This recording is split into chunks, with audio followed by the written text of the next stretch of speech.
Good afternoon and welcome to the ACEC Research Institute's panel discussion in partnership with Accelerator for America on funding and financing for community-serving infrastructure. Before we get started, I have a few housekeeping announcements. For the easiest view, move your mouse to the top of your screen and select Gallery View. This will allow you to see all of our panelists. Your microphone was muted upon entry, but if you wish to ask a question, please feel free to submit it via the Q&A feature located at the bottom of your screen.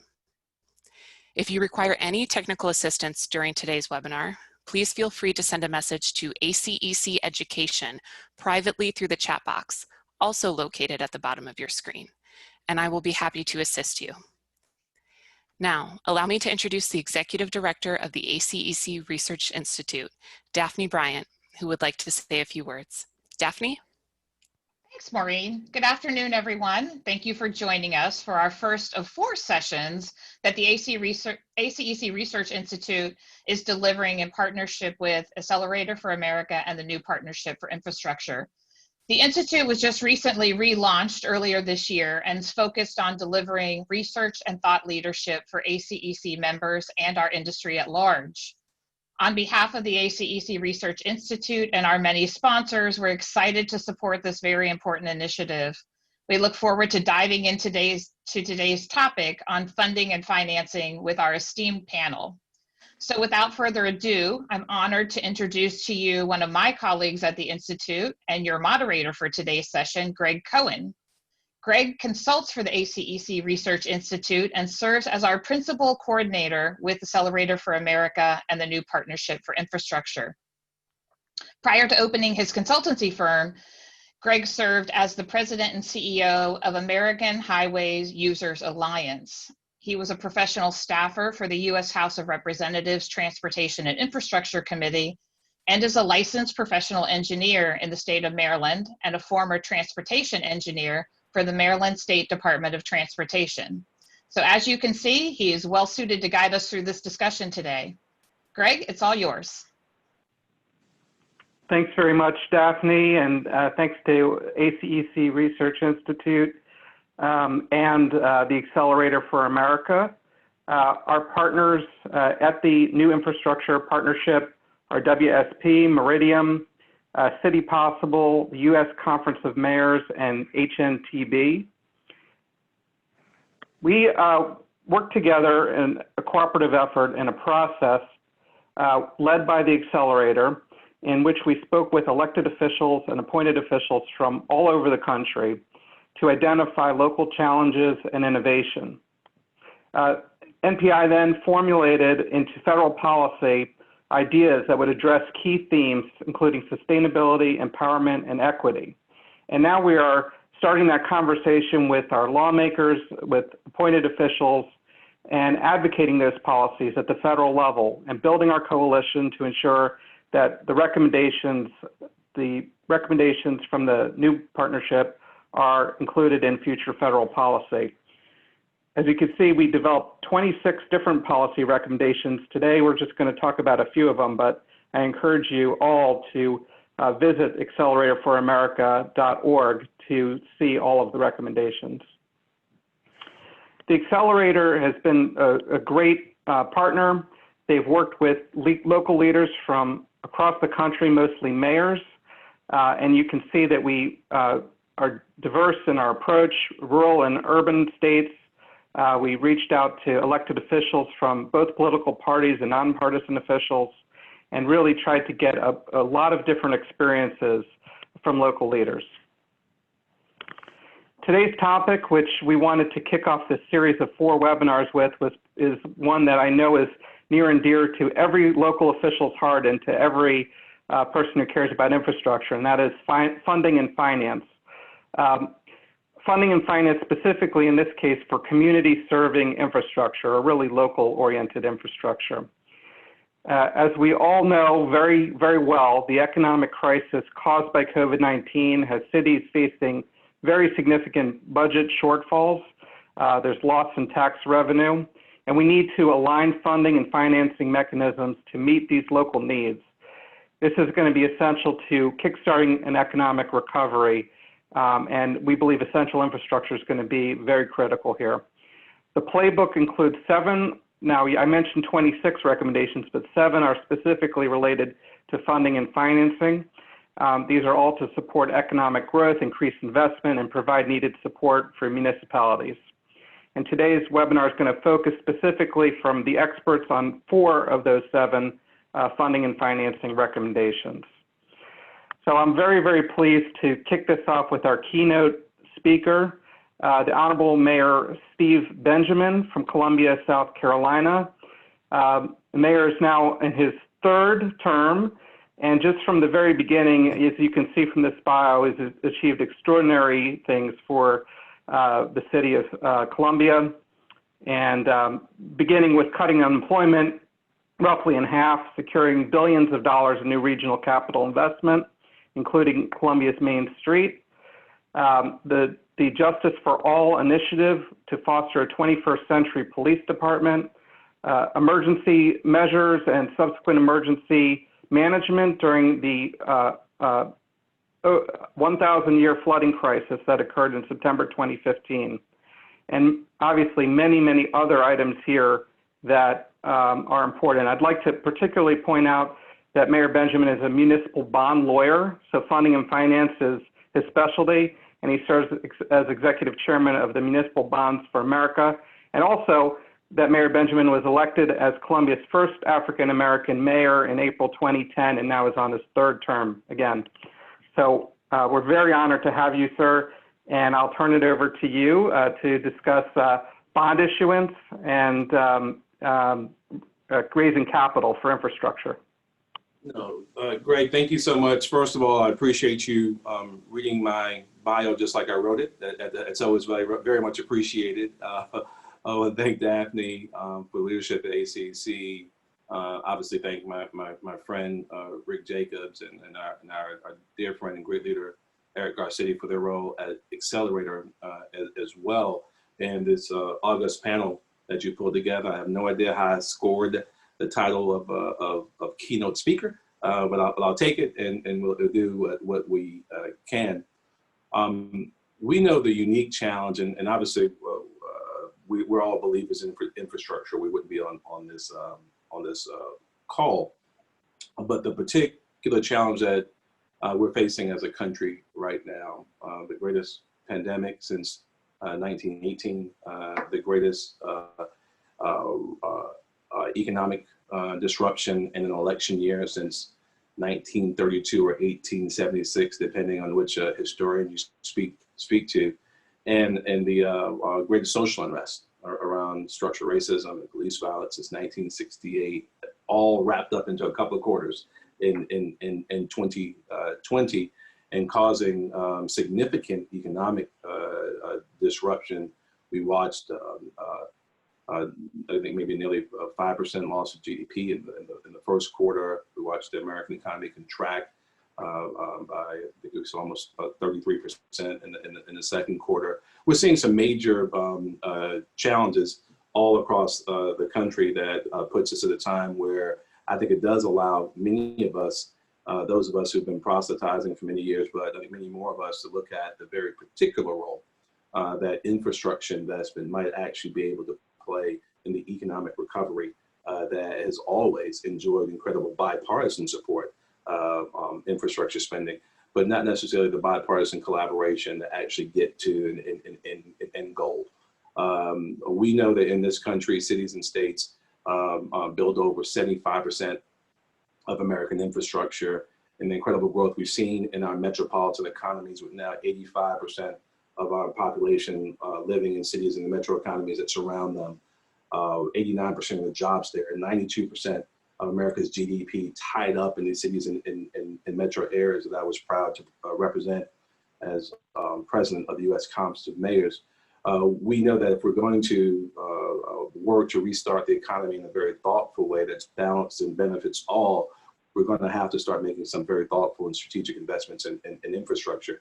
It's important to note that while 75% of the investment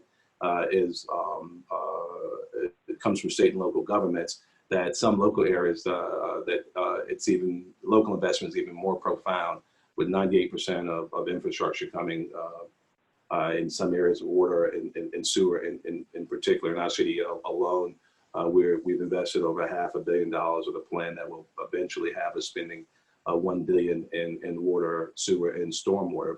The multi-trillion dollar, $4 trillion muni bond market still, it's faced some major challenges. The tax cuts have made it a less attractive instrument, and obviously the bill also took away advanced refundings, which has been a challenge, and it's great to see bipartisan leadership in both of it, actually a bicameral fashion as well, while pushing for the restoration of advanced refunding. We all know that the problem is substantial.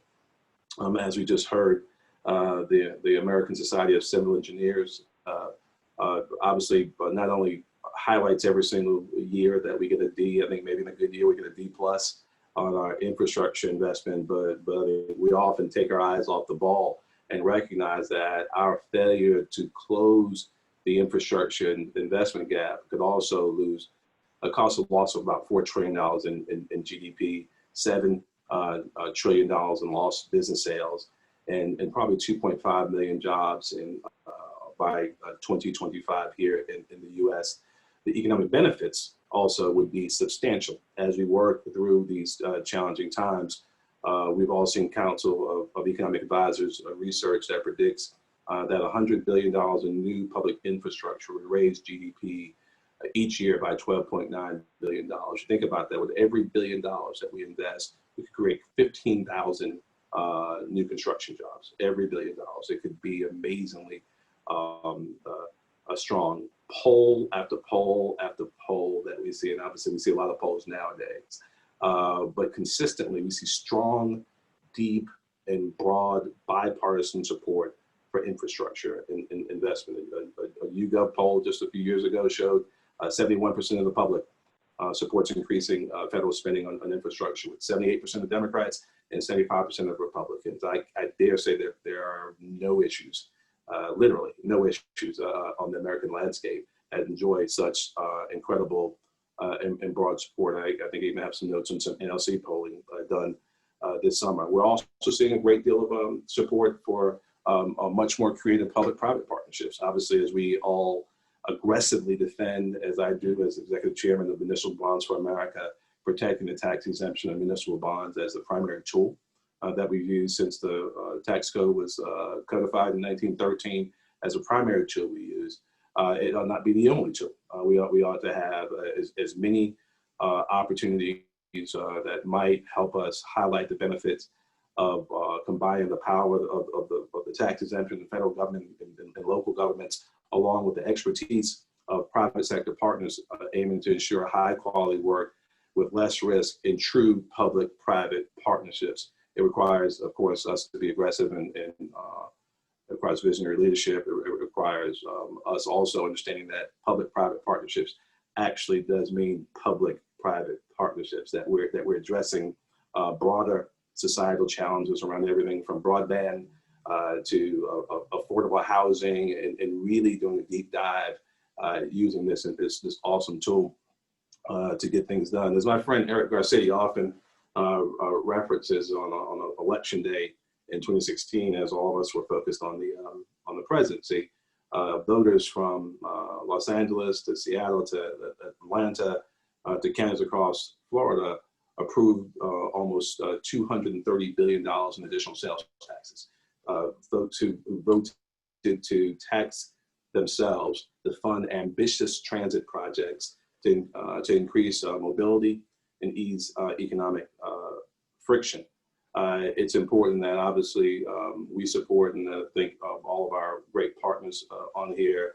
I have to call out HNTB. I just think they've done amazing work as a partner for Accelerator, helping us not only track opportunities, but the work that we've all done together. And I think the greatest benefit as an advisory council member of Accelerator for America is that it's help highlight some of these successes on a local level.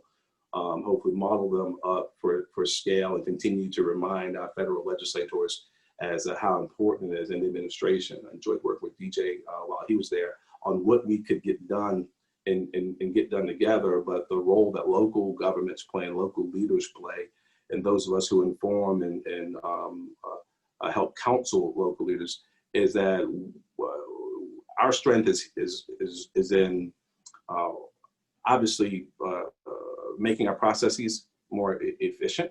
How do we speed up decision making, cut down the time it takes to finish projects, streamline things, obviously, but while keeping our eyes on quality and environmental stewardship and the like. But most importantly, articulating the values that help make cities great. Cities are meant to be platforms for human potential. We use these opportunities as we talk about infrastructure, not just to talk about ductile pipe and the like. But we want to talk about how you humanize this infrastructure that dramatically helps improve people's lives. How do you create new economic opportunities? How do you relieve traffic congestion so we get more time with our family? How do we enhance environmental sustainability to make sure we're good stewards of this green earth for our children and our grandchildren? That allows us to continue to build a local base of support and also reduce the political risk, attracts capital, and allows us to continue making these thoughtful investments forward. I'll say this and I'll wrap up my comments. Why is this important to all these things? Why is it important to our conversation today? The reality is that we're looking at local governments being significantly hit. I've finished 8 of the last 10 years with a budget surplus. We've never raised taxes in Columbia during my tenure as mayor. We've actually reduced our tax millage. But this year, like cities all across the country, we're looking at hundreds of billions of dollars in lost revenue to provide very basic services. If in fact the federal government doesn't step up and try to find some way to provide some type of an infusion of federal funds for fiscal relief, we're going to see furloughs of local government workers, where there'll be spending cuts, delaying or terminating planned necessary infrastructure investments. Cities, obviously, in the state and local category, provide the vast majority of governmental spending on infrastructure. And it's important that we recognize that the NLC, the National League of Cities, did a survey this summer. So 2/3 of city respondents are already delaying or postponing infrastructure investments based on our current situation, not finding relief from the federal government. So I'd be remiss if I didn't highlight this as we all advance thoughts with our federal representatives and with the administration. The importance of supporting local governments in this crucial time is so important. So we're in challenging times. I do believe that the amazing benefits of infrastructure investment can help us change the game and help us recover from these challenges more rapidly than probably any other investment in the country at this time. And I really just want to thank ACEC and thank Accelerator for allowing me to participate briefly with you all today. Thank you, and God bless you. Thank you very much, Mayor. I wish you could stay a little bit later, but I know that you have another meeting after this one. So we're going to let our panelists answer the questions. And if anyone disagrees with anything you said, they will not you won't be able to defend yourself. But that was wonderful. I really appreciate it. Thank you, Greg. Next, thank you, Mayor. Next, we're going to move on to our next speaker, Stephanie Wiggins, who's the CEO of Metrolink in Southern California. Ms. Wiggins assumed leadership in 2019 after a career and history for working in a number of different organizations that actually fund Metrolink, so very good. Most recently, the Los Angeles MTA. Now she leads a 275 employee strong commuter railroad with a $793 million annual budget, covering 7 different commuter rail routes across 6 counties and 538 route miles in Southern California. Hopefully all of those are safe right now during the fires. Ms. Wiggins' vision is to create value and exceed expectations by prioritizing customer first with 3 pillars: safety and security, integration, and modernized business practices. So Ms. Wiggins is going to cover our recommendation number 18, which is increasing direct regional funding. And I'm going to turn it over to her now. Thank you. Thank you, Greg. I appreciate the opportunity to be here. Thank you to Accelerator for America, and really appreciated the keynote from Mayor Benjamin. I have the opportunity to highlight this Playbook recommendation on increasing direct funding, increasing direct regional funding, that is. And so I wanted to give some context, and I actually think I will uplift some of Mayor Benjamin's points. As Greg shared in the overview, I oversee a commuter rail system, multi-county, over 500 miles, connecting communities is what I like to say we do. The average trip length from our riders on our system is 36 miles one way. So Southern California is the area of extreme commutes. And about 2/3 of our riders are traveling across county lines, from areas that are inland with more affordable housing to major job centers in the central business districts in LA County and Orange County. So mobility is not bound by city or county lines. And too often, sometimes the funding that comes down at the federal and state level is. I really appreciate the opportunity to highlight this recommendation because AFA and the Institute really are helping us meet this moment by providing a platform for these recommendations that encourage us all to innovate federal policy. So first, in increasing direct regional funding by working with regional NPOs, it allows us to spend dollars more efficiently by investing in a vetted plan that serves the region. What we know is that when we align funding and financing mechanisms to meet local needs for essential infrastructure, we know it's critical to kickstart economic recovery. We have a track record of doing that locally.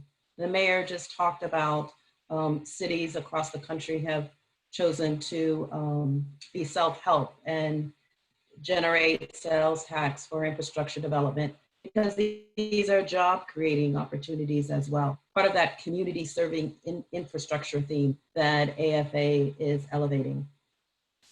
I myself participated in a listening tour last week by our regional NPO, the Southern California Association of Governments. They talked about the overall pandemic impacts and recovery plans, but we were also able to spend time to talk about specific counties' focused needs. So our NPO just passed their regional transportation plan called Connect SoCal. It's their long-term regional plan that includes transportation and housing. And this plan helps to ensure federal and state dollars are used effectively and efficiently. Once this plan is fully implemented, it will create hundreds of thousands of jobs, generate billions of dollars of economic activity, and help us meet our regional goals of sustainability, transportation equity, and improved public health and safety. So the opportunity, though, is to increase direct regional funding. Today, very little federal funding actually is allocated to the NPOs for distribution. Why we think it's important to increase this direct funding? First, the regional plan is already thoroughly vetted. Mayor Benjamin talked about the importance of local leadership in identifying investments, community serving investments. Well, all NPOs are comprised of local leaders from various regions. So they're vetted, and we know that they can accomplish the state and federal goals. So more federal funding should be directed to these NPOs. The regional plans also allow funding of regional projects that go beyond jurisdictional boundaries, and it increases the likelihood of these projects getting funded. The NPO helps break down geographic parochialism that can take place. It also makes sure that we look at the region as a whole and mobility as a whole. What we have seen, at least in Southern California with our NPO, is because they have a thoroughly vetted forum, because they have local leaders at the table, private partnerships, private developers are willing to serve as advisory members to the NPO. because it gives the private sector more certainty in identifying projects that have consensus and as a result are less risky for private investment. So putting decision-making in the hands of those who understand the infrastructure needs of the community best is foundational to this playbook recommendation. I think it's the essence of what you heard Mayor Benjamin highlight. And so we know that an effective regional transportation strategy supports a resilient and equitable economy that understands the local growth patterns. And what we find is the traditional way federal funds are allocated, they usually go to the states, and then they have to actually deal with the state bureaucracy, and they are not on the ground. They are not aware of the on-the-ground conditions where the investment can best be made. So we really think there is an opportunity to maximize the vehicle that we have with the MPOs. It's a more efficient delivery of the funds. It increases the local decision-making results, and it makes sense for the communities that are being served. One may feel, why would we do this? Why would we move with this recommendation in increasing the funding? Because obviously, if you increase the direct funding, there are those who may think, well, we'll have less control and less insight into priorities and less oversight. But we submit that oversight and prioritization would still take place through the MPO process. First of all local leaders are at the table. It's still available to be audited. And in fact, the MPOs are in a better position to really allocate funding that really addresses regional needs that are not bound by county or city boundaries. And they also ensure the public voice weighs in, as well as the community local official voice. Our Connect SoCal plan ourselves was recently approved by an 86-member regional council that includes elected representatives from cities, counties, Native American tribal governments from throughout the region, and the general public, as well as the business community. So I'll just close with my playbook recommendation and just summarizing that really this is an opportunity to optimize the assets of the MPOs that exist throughout the country. We can optimize this asset through an increase in this direct regional funding. It's efficient, it's productive, and provides a mechanism to ensure investments with regional benefit. Thanks, Greg. Thank you very much. That was excellent, and I hope you can stick around for the panel discussion later and some questions and answers. Sure. Our next speaker is DJ Gribbin, who is the, whoops, let me forward that along so you can read his bio. DJ Gribbin is the founder of Madrus LLC and non-resident senior fellow of the Brookings Institution. Many of us know him as the former special assistant to the president for infrastructure, where he led the Trump administration's infrastructure policy, and I believe that position was created for DJ. So we're really happy to have you here, DJ. Prior to that, he served as general counsel for USDOT and chief counsel for FHWA, where he was really the brains behind what we call SEP 15 or Special Experimental Project 15, which was a really innovative way to test and explore new approaches to public-private partnerships and to really be able to do some innovative things without having to go through the normal, very long and difficult process. In the private sector, DJ is currently also the senior operating partner for Stone Peak.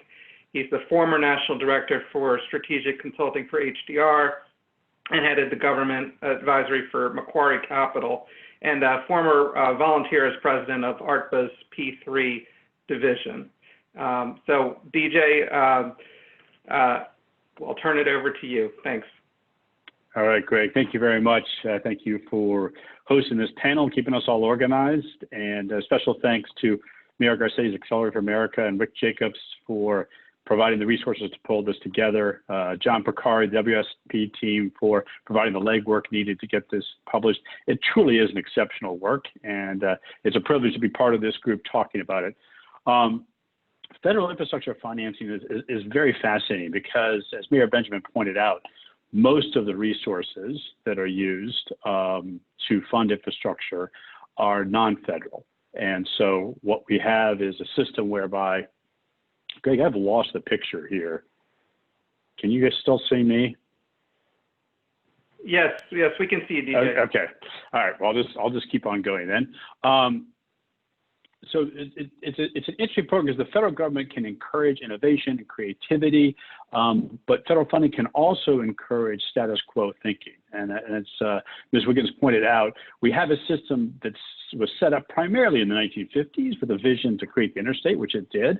And unfortunately, a fair number of legacy programs still exist that are with that mindset. And so this playbook does an excellent job of taking an existing system and refocusing it towards the needs of the 21st century.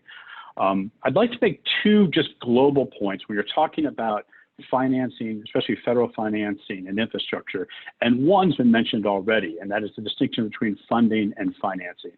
When I was working in the White House, there was pretty frequently some confusion where people would think, hey, if we can issue bonds or get a loan or do these other financing activities, use public-private partnerships, that would create new revenue for infrastructure. And unfortunately, that is not the case. It's akin to getting a credit card in the mail that has a $5,000 credit limit. Good news is that you have $5,000 more flexibility than you had before. Bad news, you're actually not $5,000 wealthier. So there's a significant distinction between funding and financing, and I appreciate the playbook's distinction. Secondly, there was an interesting sort of dynamic in terms of thinking about federal funds versus non-federal funds. I would often have people say to me, listen, the federal government should invest more because states and communities can't invest more than they have already. And the challenge of that line of thinking is that every federal dollar is a community dollar. So the federal government can reallocate funds, the federal government can borrow very efficiently, but the federal government actually can't create wealth. So it's important as we think about funding and financing strategies for the future to understand that the federal government can play an incredibly important role, certainly has some efficiencies that don't exist at the state and local level. But at the end of the day, the federal dollars aren't new dollars that are additive to community dollars. They're actually coming from communities themselves. So I've been asked to talk about credit programs and refinancing, part of recommendation 16 in the playbook. And I just wanted to point out that this playbook is exceptionally well done. It may be one of the more detailed and thoughtful pieces on infrastructure that's been put together in a long, long time. And I want to talk a little bit about TIFIA and private activity bonds in terms of financing mechanisms. So expanding TIFIA is a bit of a no-brainer. It's low cost, it's long-term, it is very patient, it allows for backloading of debt. It is a phenomenal program that's been very, very successful over the course of time. And in fact, as part of the administration's 2018 plan, we suggested creating a TIFIA-like structure for every asset class that's governmental to allow both TIFIA and then to lift the cap on private activity bonds so that states and localities have the full range of financing tools when it comes to developing their infrastructure. TIFIA is quite helpful in three different ways. The scoring for TIFIA is particularly attractive. It may be the best leveraged federal program out there because of the way it's scored and because TIFIA can be used for 33 or 49% of a project's cost. That combination is particularly powerful. Also, the targeted nature of TIFIA and the fact that it applies to assets that otherwise would be eligible for grants makes it very attractive. That is that, the federal government will loan money, but then the owner of the infrastructure also has to put in money as well, which helps guarantee that those funds will be well spent. And then finally, TIFIA helps level the playing field for private investment, where there's not a distinction between the cost of capital, or there's less of a distinction, because if you have TIFIA, if you have private activity bonds, private participants, we've heard about public-private partnerships earlier, private participants can be competitive in terms of their weighted average cost of capital. So The playbook also calls for expanding TIFIA refinancing. And typically, if you get a TIFIA loan for a project, you can't refinance that loan unless you make a significant or notable capital improvement to the project. I think one thing that's important as we talk about finance infrastructure, and Mayor Benjamin and Ms. Wiggins touched on this, is we're currently in the midst of a pandemic.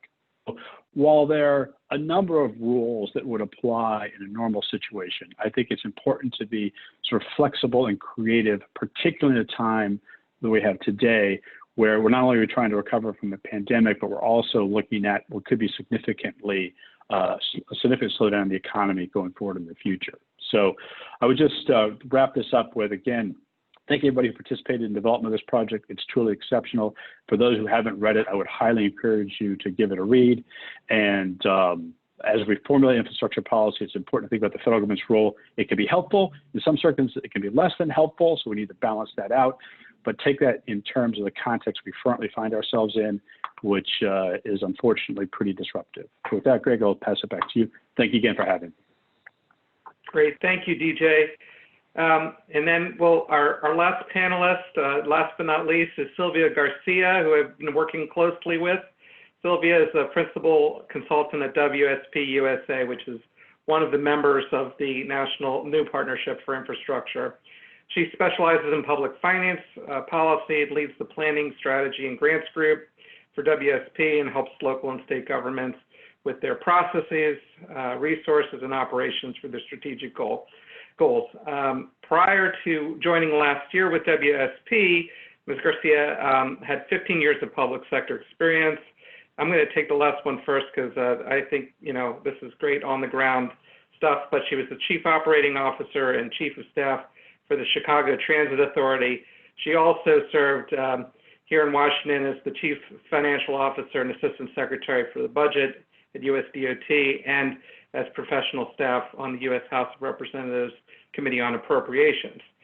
So Sylvia is going to discuss pre-development funds and technical support, which is the 14th recommendation in the playbook, and I'll turn it over to her now. Don't forget to unmute. There you go. Great. Thanks, Greg. I really appreciate ACEC hosting this panel. It's a great opportunity to hear from a number of folks. It's always great to hear a lot of experts echoing each other and building on each other in this conversation. I really want to thank the Accelerator for America, Rick Jacobs, Mayor Garcetti, for creating this forum, because I think the development of this playbook, as DJ said, was a really thoughtful and collaborative process where we talked to mayors across the country and really heard about what's happening on the ground. As Greg mentioned, on my last stop in the public sector before my current position, I was at the Chicago Transit Authority, where in a lot of ways it was kind of like managing a small city every day of who knows what could happen and how do we make the most of what's going on the transit system. But the thing that really got me up every morning was the fact that if we did our job right, people got home to their families, they got to work, they got to school, and really making that connectivity, I think, is what makes infrastructure such an exciting area to work on. And so when I think about that, when I think about these recommendations, I'm really excited to talk about this pre-development funds and technical support in recommendation 14, because I think, as DJ said, so much of the funding that exists on the federal level kind of predetermines where you're going. And so I think because a lot of the focus has historically been on highways, been on construction, we kind of miss an opportunity to think about what needs to be developed. So in 2008 and 2009, when I was working on the Appropriations Committee, we were putting together the Recovery Act at the time. And at the time, there was our favorite phrase, which I think now is passé and no one wants to hear, but our project shovel ready, right? Shovel ready was the #1 criteria for every project as we were taking a look at what should be funded.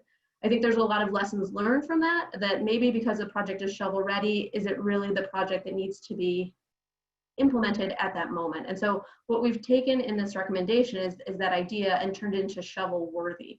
Is it really the project that meets the need for the local community at that moment in time? And so in a lot of ways, the way that we build that pipeline of projects that really are shovel worthy is creating some opportunities on the federal level to fund that development ahead of time, do planning, design, environmental review, those key elements that are going to build that consensus that Mayor Benjamin was talking about on the local level of what's the right project for us. So by providing some federal funding for these types of activities, you're really giving localities an opportunity to implement what they think makes sense, as opposed to which bucket of funding exists if you make this very flexible and meets the needs of the locality. So providing specific funding for planning, we know there's demand. The BUILD program, formerly Tiger, that came out of that Recovery Act in 2009, has gone off and on with planning money. I think in the last round in 2020, there was $1 billion for construction, 15 million of it was for planning, and it's always massively oversubscribed because there is so much demand on the local level to kind of think about how do we move these projects forward and how do we bring these components together. So we really think building on that, creating a flexible pot of funding is really important. On the flip side of that, I think it's really important that we think about capacity building and technical support. For a lot of these big competitive grant programs, or even just big projects in general, a locality that is small or medium size may be doing 1 or 2 big projects in 20 years. Whereas, you know, the know-how and knowledge that's needed to kind of get through that process is something that's kind of developed over a career. So frequently on the local level, there needs to be an opportunity for folks to learn how these processes work. The government needs to be able to provide a little bit more technical assistance and technical support to address some of those human capital constraints and the financial constraints on the local level.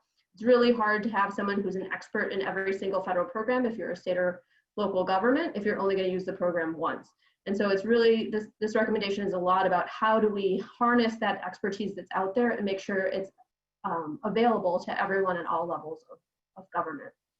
So I think those are the highlights of this recommendation. I think I'm really excited to get to the questions, so I'm gonna jump there, but I really appreciate this opportunity to talk about this, and I think it's really important that we continue this theme of thinking about social infrastructure and shaping it in what makes sense to people on the local level. I think that's what makes infrastructure exciting to work on. So thanks, Greg. Great, thank you, Sylvia. And we're going to wrap this up in 15 minutes or so. So we're going to have an opportunity for questions and answers. And you'll see that there is both a chat box and a Q&A box. And I see that there's a number of questions in both the chat box and the Q&A box. So whichever one you choose, we will try to get to you. And then we'll take the last few minutes just to talk about our next steps. And there's 3 more webinars coming with other recommendations from the Playbook. So with that, Andrew Peterson, who is our fearless leader, coordinating all of the work that we've been doing, is going to be running the Q&A, and I'll try to help move things along as we go. Andrew?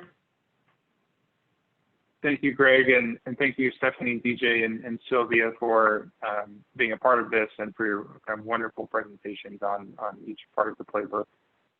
You know, it's been fantastic to work with each of you all throughout this process, and we're just really glad to have you on and talking about what we think is a really important effort. The first question we received was talking about public-private partnerships, and you know, how does the pandemic kind of impact and change, I guess, you know, that financing structure, and what kind of new P3s might we be seeing, kind of given the situation we're in now economically. I know DJ might want to take that first, and then we can kind of pass it around. Thank you, Andrew. I'd be happy to jump on that one. Yeah, I mean, so unfortunately, the pandemic is, as Ms. Wiggins pointed out, reduces revenue that's going to be available to local communities. To the extent there's any silver lining in the situation we find ourselves in, it is that public-private partnerships, and in particular pre-development agreements, which Sylvia had touched on as part of her presentation, can be helpful in terms of allowing states and communities to develop infrastructure currently.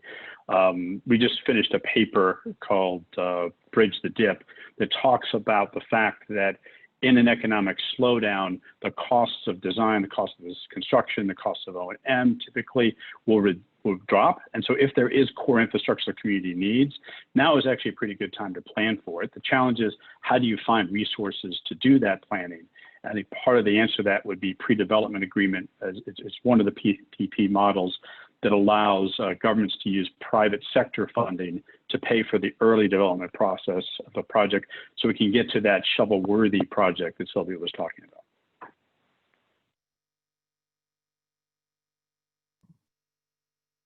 The other thing that I would add on that question with public-private partnerships, I think we're seeing, I think, as DJ mentioned with TIFIA and other programs, we've seen kind of historic projects on the road side of the house. I think there's some opportunity for some social infrastructure being a bigger part of the conversation when it comes to public-private partnerships.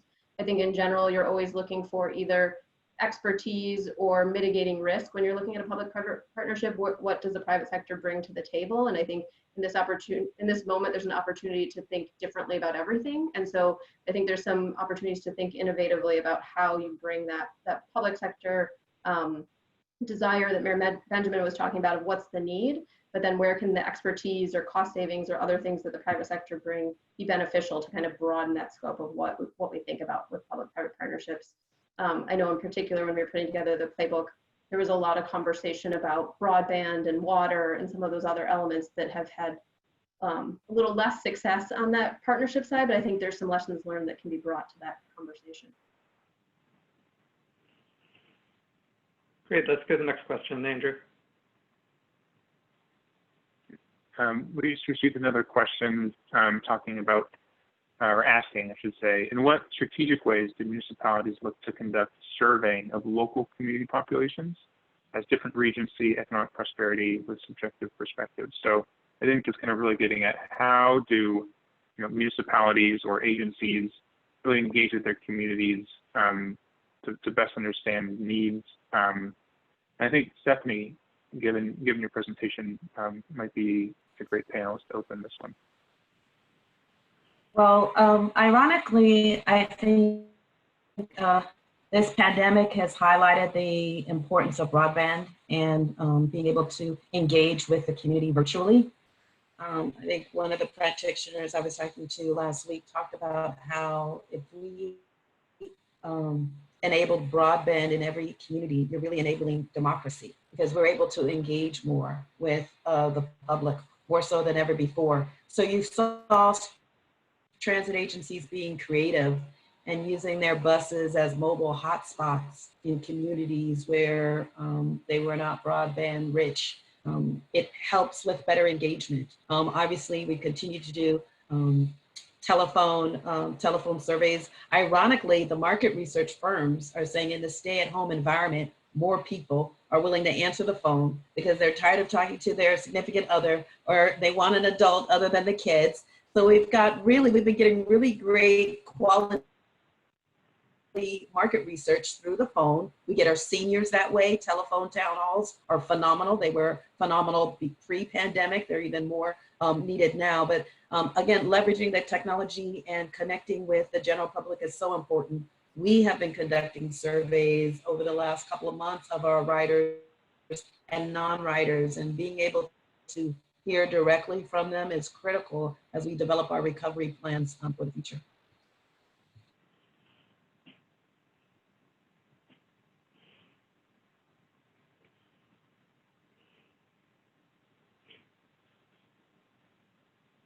Okay, Andrew, let's go to the next one. Yeah. We received a question from Mike talking about which recommendation in the playbook is most critical to contributing to equality in cities. I might toss this to Sylvia, but maybe rephrase a little bit, just kind of how did we, when we went about developing this playbook, did we really think about equity issues, particularly given where we are now as a country? How did that make its way into, I don't know, there's probably not one that maybe stands out as the most important one of this issue, but I think it was a lens that we really looked at the playbook throughout. So I don't know if you want to talk about that, Sylvia. Sure, happy to. And I think Stephanie probably has a lot to contribute on this one too, because I know when we were having the conversations, she was the one that inspired me the most with her thoughts on how do we integrate some of these racial equity questions right into the heart of infrastructure. So I know this is the funding and finance discussion, but I think there was a lot of discussion about workforce and hiring and some of those elements where I think those were just very core to what we're looking at for the recommendations. In those, we really talked a lot about how do you build career paths, a pipeline of individuals, and making sure that when you're looking at projects, you think about how you're serving the community around it. It's not just about that infrastructure project. It's about the people that work there. It's the people that ride on whatever type of infrastructure, transportation infrastructure it is, or utilize the service. I think it was really important. But I think to your point, Andrew, I think this was something that we were very deliberate about, and made sure that each recommendation, we looked at it and thought about what's the equity lens that we could be adding to this recommendation. How do we think about that? And how do we make sure that that's incorporated in each recommendation? And I think part of the recommendation I talked about today with the pre-development, a lot of that is hoping that local governments will be having those conversations about what makes the most sense to advance equity in my city, and giving you some planning dollars and some capacity building and technical assistance that help make those projects that make a difference move forward. So I think in each one, we tried to find something to make sure that we're including that. I think some like workforce are more clear, but I think across the board, making sure that we're meeting this moment and we're not continuing some of the inequities that were created through infrastructure in the past, but thinking about how do you right size infrastructure, and really how do you make sure you're having a positive impact on the communities and people that it serves. Yeah, I think Sylvia hit it right out of the park. I definitely believe that, as Mayor Benjamin was saying, this is opportunity to humanize the infrastructure, and all of these recommendations do that. And if you develop these recommendations with that in mind, that is organic to an equity lens. So I think all of them are necessary and needed.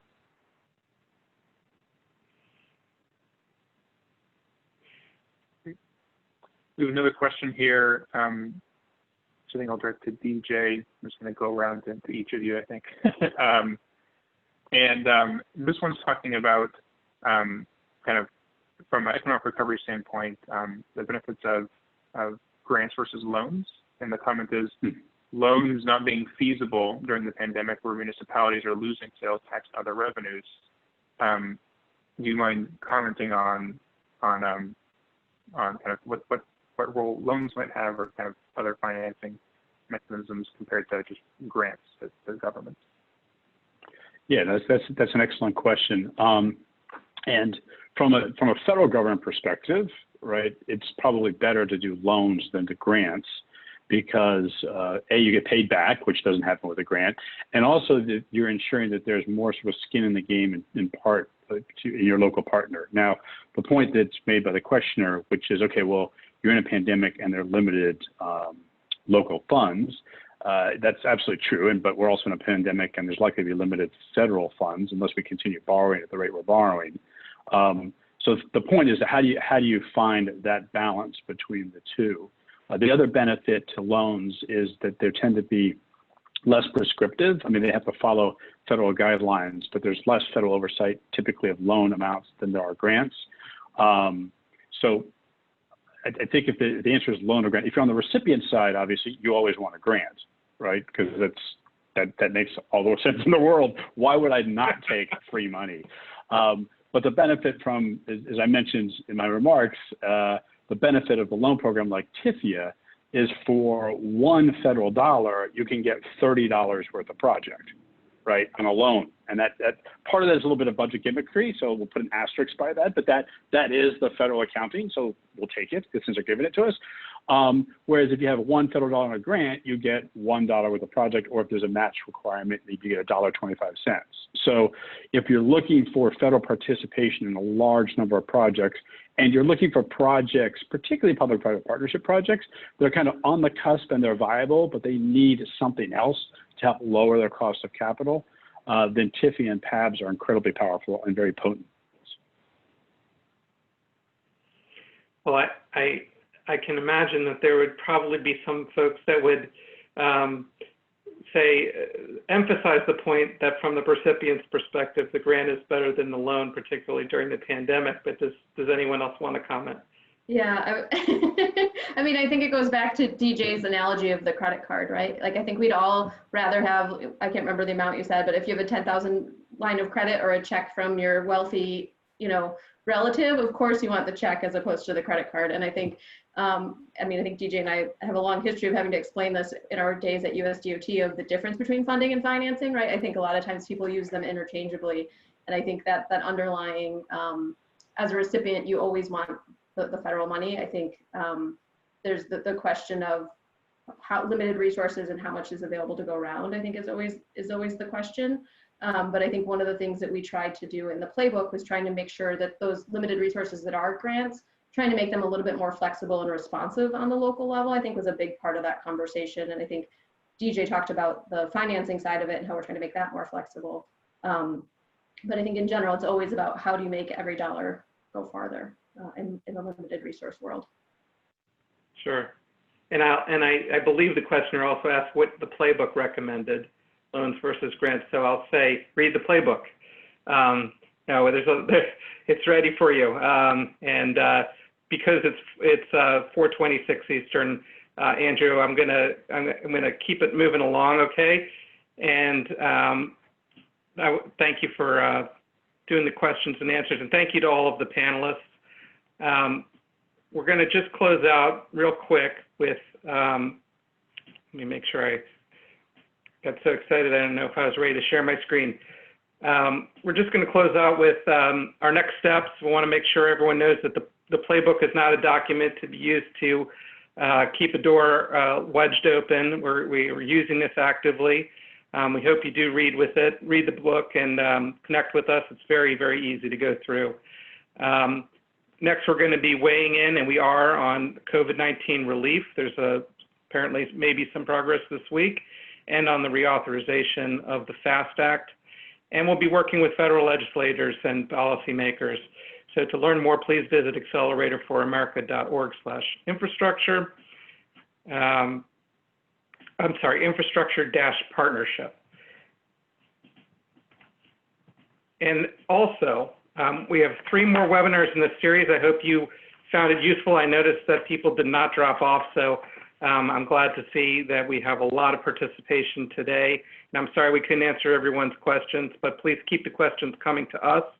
The next webinar next week, same time, will be on Project Acceleration, which is near and dear to my heart, and it will be starring Mayor Nan Whaley from Dayton, Ohio, and we have a number of other really fantastic panelists. As you can see from this group today, we have some terrific speakers. So I hope you'll join us for that one. And then finally, for more information, please contact us. There's 2 websites there, both acecresearchinstitute.org and Accelerator for America has ways to reach us and to read a little bit more about the new Partnership for Infrastructure. I hope that many of the folks on this group will join the partnership. And with that, I believe our time is up. So we hope to see you next week. Thanks very much for joining us today. Thank you, everyone. Thank you, Greg. Thank you. Thank you. Thank you.